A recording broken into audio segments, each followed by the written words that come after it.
I caught them in our bed, laughing. That's the part that haunts me most.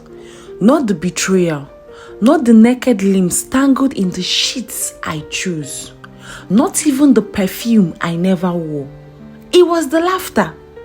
Soft, careless, familiar, like I was the stranger in my own home.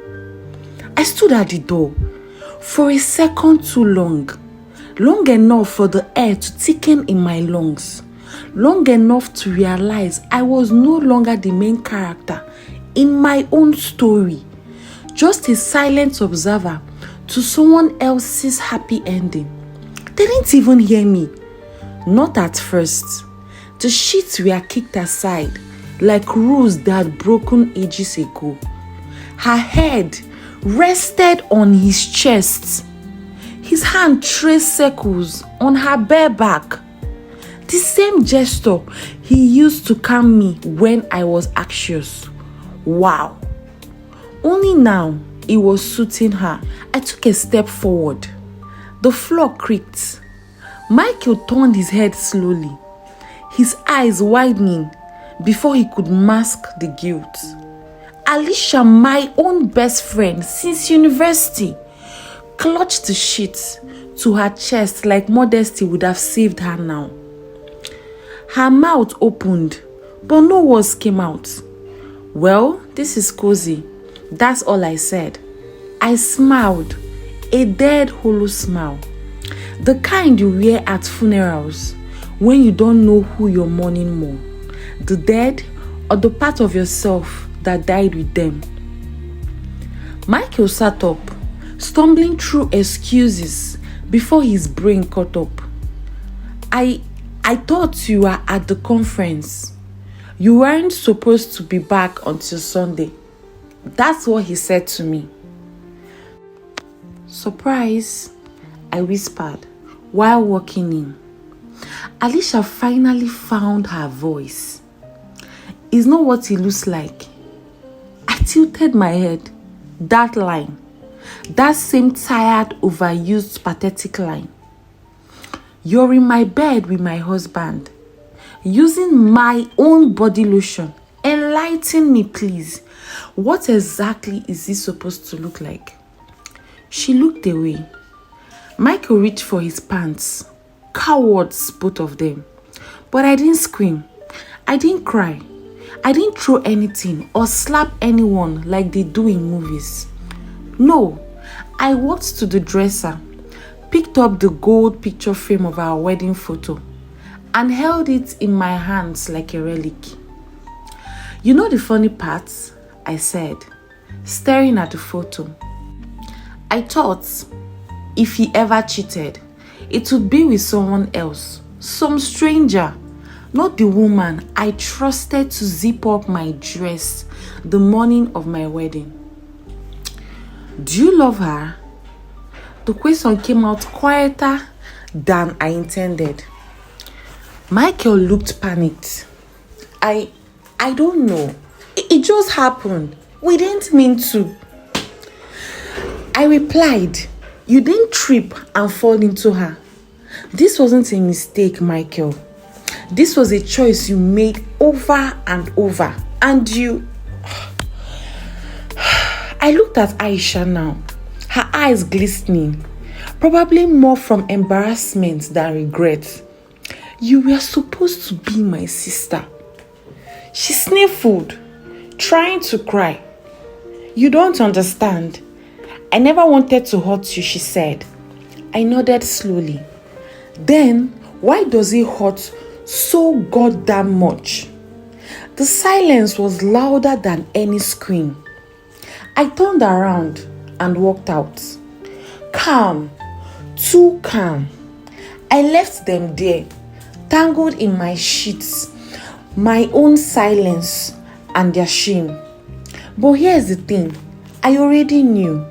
I had known for weeks, maybe months. The late night texts, the way Michael's phone always face down, the way Alicia suddenly stopped calling when she used to call daily, the way her eyes darted away when I asked about him. And now his scent started to change to something sweeter, something not mine. I had suspicions and I waited. Waited for confirmations, waited for proof, waited for this moment, not to catch them, no, to watch them ruin everything with their own hands. Because sometimes the best revenge is to let the people destroy themselves. And trust me, this was only the beginning. Looking back, the signs weren't just there. They were loud, blinking, screaming, practically grabbing me by the shoulders and shaking me. But when you're in love, when you think you found your forever person, when you don't see red flags, you see a parade of confetti, you rationalize, excuse, and even blame yourself. That's what I did. Again and again. The first time, I felt that ache in my chest. The subtle one. The kind you ignore like a harmless twin. It was when he cancelled dinner on our 6 months anniversary. He said his boss called him last minute. I believed him. Who was I to doubt the man who looked me in the eyes every morning and kissed my forehead like I was sacred? But something didn't sit right. He didn't sound apologetic. He sounded irritated, as if I had expected too much by planning something special. I had made his favorite meal, worn the dress he once said make me look like the kind of woman people dream of. But I sat alone that night, a candle burning down to a stub, and told myself it was just one of those things. That was the first sign. It sounds cliche now, doesn't it? The phone that never faced up. I had asked him why he did it, why he placed his phone screen down every time he sat next to me. He smiled, kissed my forehead, and said, habits. He always had an answer, always so smooth, so warm, so calculated. But once, just once, I picked it up when he was in the shower. My hands were shaking before I even unlocked it. And of course, I couldn't. He changed his password without telling me. When I asked him later, he gave me some excuse about work confidentiality. I nodded, pretending to understand. But inside me, a small crack formed. Just a hairline fracture. Invisible from the outside, but it was the beginning. Her name was Olivia. Olivia was just a friend, he said. A friend from work. He even introduced me once. Quickly though, in passing, outside a coffee shop. She was gorgeous, effortless, and polite to a fault. She smiled at me, but her eyes barely met mine. And when he touched the small of her back to guide her away from the brief meeting, I felt something sharp rise in my throat. She's married, he told me later, brushing off my concern. Happily too. You're being paranoid. Maybe I was, or maybe I already knew. But instead of digging deeper, I buried the feelings deep, packed them in shame, tied them in denial, and called it love. It wasn't something I could explain to anyone, but I felt it. You always feel it. He used to look at me like I was the center of his world, like I was both the question and the answer. Then slowly, gradually, the gaze shifted. It became distant, distracted. He would still say the right things. You look beautiful. I love you. How was your day? But it was as if someone else was behind the words, wearing his face like a mask. He stopped noticing the small things. When I got a new haircut, he didn't mention it. When I cried during a movie we used to watch together, he didn't reach for my hand. When I wore the perfume he once said reminded him of our first kiss, he barely blinked. But I stayed. Because love, right? Because love makes you patient. Because love endures. Because love is supposed to fight. But sometimes what you're fighting for doesn't want to be fought for. And sometimes what you think is love is just the habit of holding on. He started working late a lot. Then came the weekend trips. Boys get away, he said. Just us unwinding. You wouldn't enjoy it. Too rough, too boring. I stopped asking questions. Not because I trusted him, but because I was afraid of the answers. Every time I tried to express my discomfort, he would flip the script, make me feel like I was suffocating him. He once told me, "You used to be so easygoing. What happened to you?" What happened? I woke up. That's what happened. But not fully. Not then. Just enough to feel the sting. Not enough to walk away. I told myself, if I just gave him more space, if I just loved him harder, if I just became more of what he wanted, he would come back. He would see me again. But love shouldn't require you to shrink yourself. The day he forgot my birthday was the moment something inside me truly broke. Not loudly, not with fire and screaming. It was quieter than that, like a final breath before drowning. He didn't call, he didn't text, he didn't show up. I stared at my phone for hours. I thought maybe he was planning a surprise. Maybe he was trying to throw me off. But by midnight, there was nothing. Not even a sorry. I got caught up. I didn't cry that night. I just went to bed in silence. And I knew this wasn't love anymore. This was survival. This was endurance. This was me clinging to a memory of someone who no longer existed. Now, the final straw. You think it will be some grand betrayal that finally slapped me out of it. But it wasn't. It was a Tuesday. He came home late. I was in the kitchen, reheating the food I had made hours earlier. He walked in, barely looked at me, and said, "Hey," and walked past. That was it. I stared at the microwave, counting down. I didn't cry. I didn't scream. I didn't even feel angry.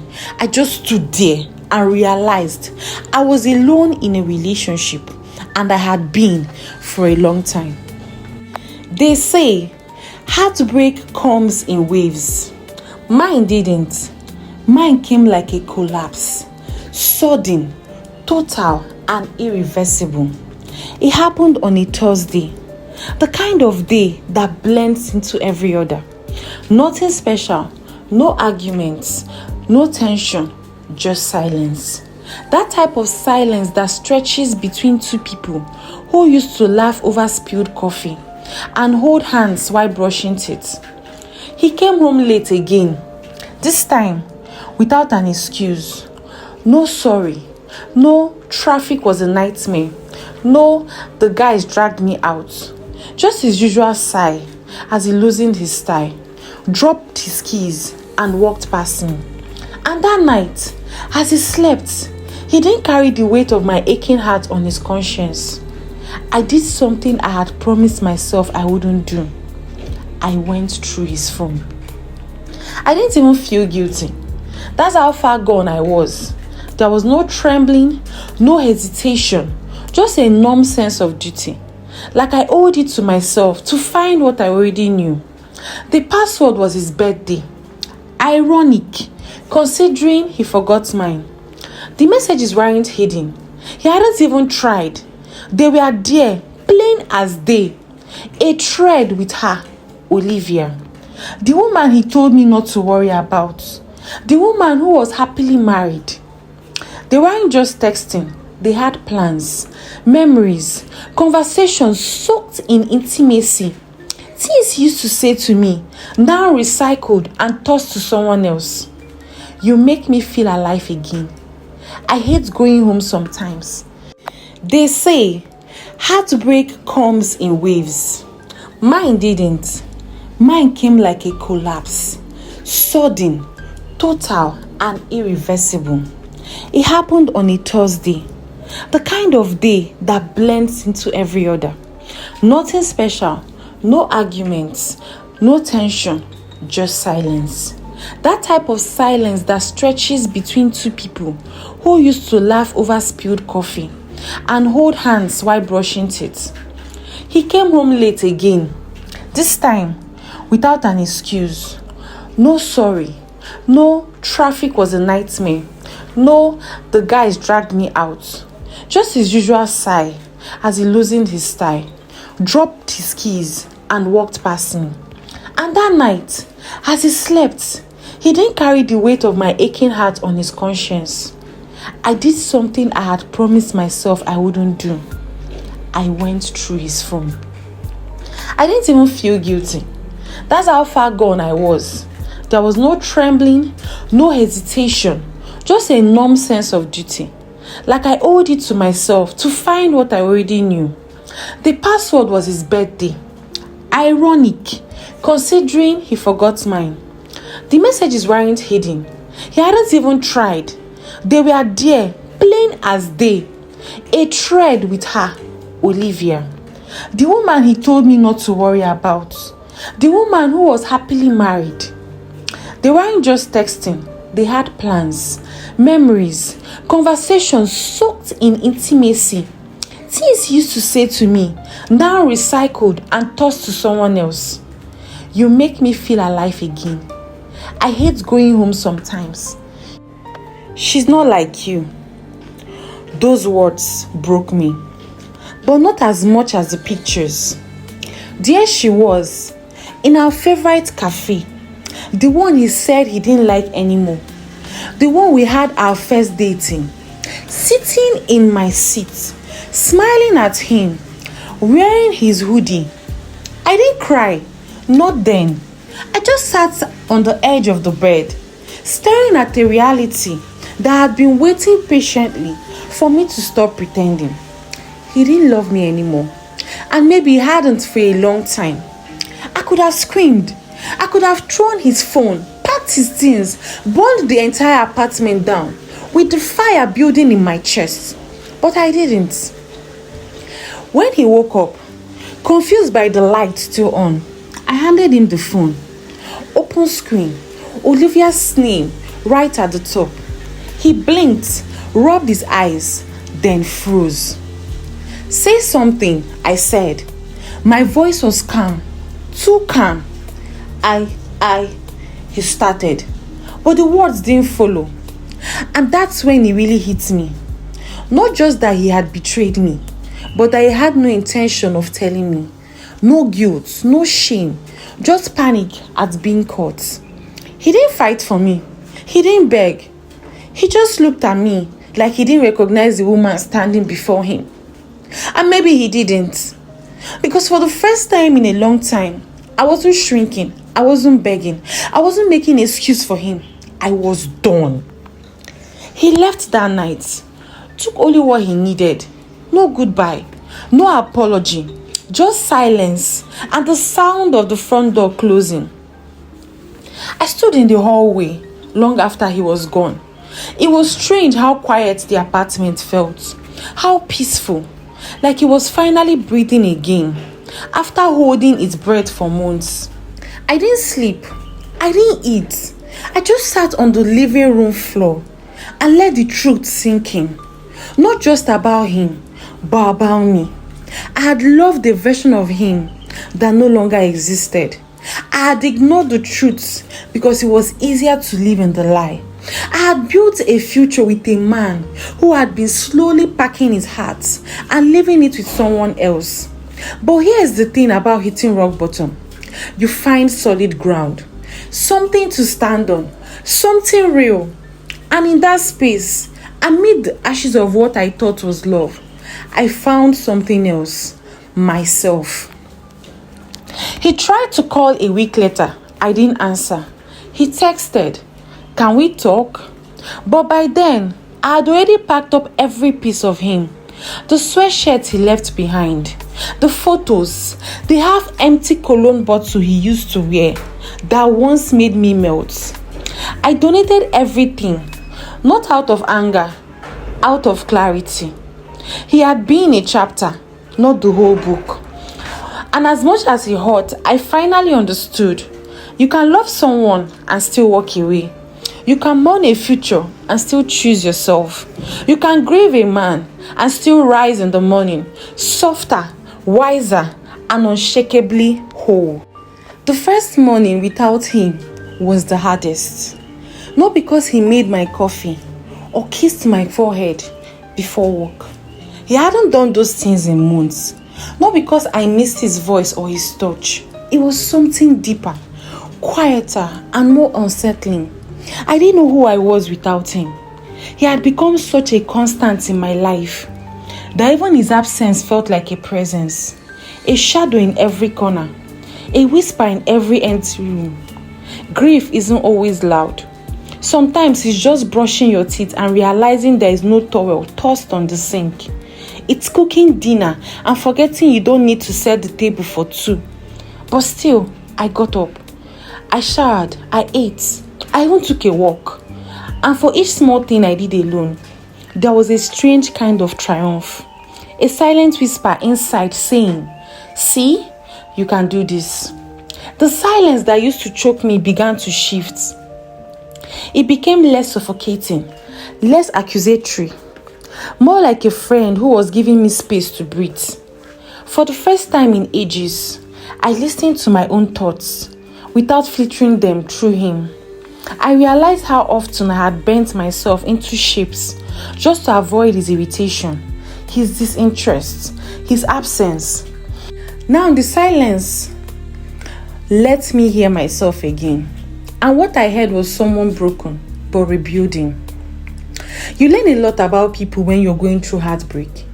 Some friends showed up instantly, with food, with wine, with blankets and bad movies. No explanations needed. Others vanished. Maybe they didn't know what to say. Maybe my grief made them uncomfortable. Maybe they didn't know how to exist around me without him. I didn't choose them. I learned not everyone is meant to stay, even the ones who promised they would.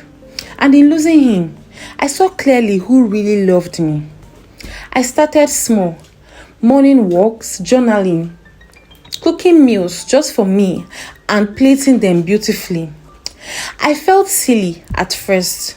Who was I trying to impress? But then I realized, me!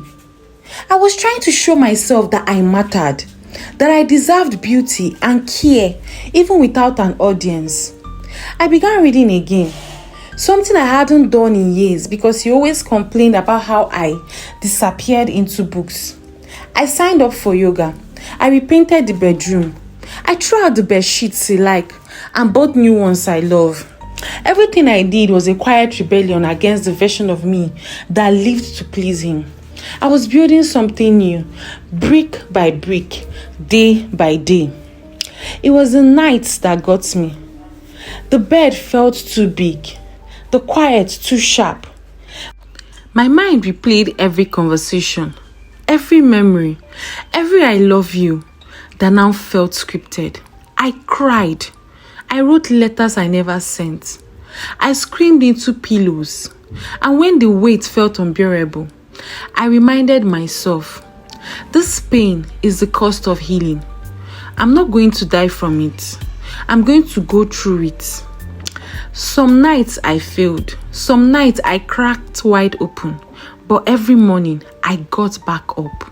One morning, while out for coffee, I laughed, really laughed. It was a joke the barista made. Something silly, something small, but it cracked something open inside me. A reminder that joy still lived in me, untouched, waiting. I began noticing things again. The warmth of the sun on my skin, the sound of children playing, the scent of rain on pavement. I had spent so long tiptoeing around his moods, walking on eggshells, suppressing joy in fear of disrupting his indifference. Now, every small moment felt like freedom. People kept asking, "Do you forgive him?" I didn't have an answer at first. How do you forgive someone who shattered you? But over time, I realized the forgiveness wasn't for him. It was for me. Forgiving him meant no longer letting his betrayal take up space in my heart. It meant releasing the bitterness, the obsession with what could have been. It meant accepting the reality and freeing myself from the grip of his memory. I don't know if he ever truly loved me. I don't know if he regrets it. I don't even care anymore, because the person I became after him, she's stronger, wiser, softer, but not naive. And that version of me, she's everything. It always happens when you least expect it. Just when the wounds have scabbed over. When your laughter isn't forced anymore. When you can say their name without flinching. That's when the past knocks. Not gently, but like he owns the place. Like he's entitled to walk back in and pick up where he left off. For me, it came in the form of a message. Hey, I've been thinking about you. It's the audacity to type those 6 words. That's all it took to stir a storm I thought had settled. I stared at the screen for a long time, my fingers frozen above the keyboard. Not because I didn't know what to say, but because I knew exactly what I wouldn't say anymore. Once upon a time, that message would have shattered me. I would have rushed to respond, heart racing, hope igniting. I would have read it a dozen times, dissected every word, every punctuation mark, searching for meaning, but not this time. This time, I wasn't the girl crying on the bedroom floor. I was the woman who had rebuked herself, one tear-soaked night at a time. I didn't reply, not immediately. I gave myself time to breathe, to reflect, to remember, because memory has a funny way of softening the sharp edges of pain. It wants you to forget how much it hurts, how empty it felt, but I had learned to hold on to the truth, even when nostalgia begged me to rewrite it. A few days later, he appeared. I was coming out of the grocery store, arms full, mind somewhere between dinner plans and a podcast, when I heard my name, Leah. My stomach dropped. There he was, same eyes, same jawline, but something about him looked smaller, dimmer. Maybe it was guilt. Maybe it was the absence of the pedestal I used to keep him on.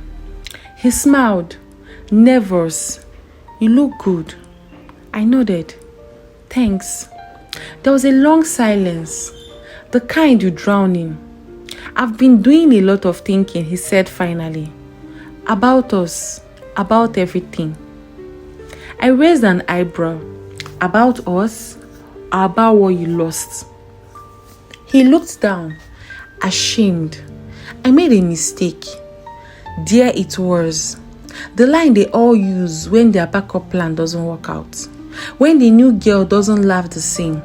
When the trail wears off and the real world creeps back in. You didn't make a mistake, I said. You made a choice over and over. He swallowed. I know, but I miss you. And for a moment, I felt sorry for him. Not because I wanted him back, but because he was still the same. Still searching for meaning in someone else's light. Never realizing his own shadows were the problem. He wanted to talk, to explain, to reconnect, but I wasn't interested in rehashing the past. I didn't need his reasons or apologies. I had already stitched my heart back together, and I wasn't going to let him unravel it just because he was finally feeling the emptiness he created. I wish you the best, I told him. He looked stunned, like he truly believed I'd been frozen in place, waiting for him to return. I don't hate you, I added, but I don't want you in my life. And with that, I walked away. Walking away isn't always dramatic. Sometimes it's quiet. Sometimes it looks like pushing your cat to the car and driving home with the windows down and a soft song playing. But inside, it's thunder. It's reclaiming every ounce of your worth. It's choosing yourself, not out of pride, but out of peace. He was a chapter, a turning point, a lesson, but not a destination. Later that night, I wrote a message I never sent. You taught me what love isn't, and for that, I thank you. But I've found a deeper love now within myself. One that doesn't beg to be chosen. One that doesn't accept crumbs. One that will never again confuse pain for passion. I deleted it, not because it wasn't true, but because I no longer needed him to hear it. Some victories are quiet. Some closure is just moving on without a witness. And in that silence, I finally found peace. The days that finally followed my rebirth were filled with quiet triumphs. Each morning, I woke up with a little more courage. I realized that betrayal had not defined me. My response to it did. I wasn't the woman broken by deceit. I was the woman who chose to rise despite it. Friends who had once drifted away found their way back, drawn not to the victim I had been, but to the survivor I was becoming. I learned to forgive, not to excuse what happened, but to release the heavy chains of bitterness and pain, because forgiveness freed me more than anyone else. And slowly, the idea of love returned, not the desperate kind, but the hopeful kind.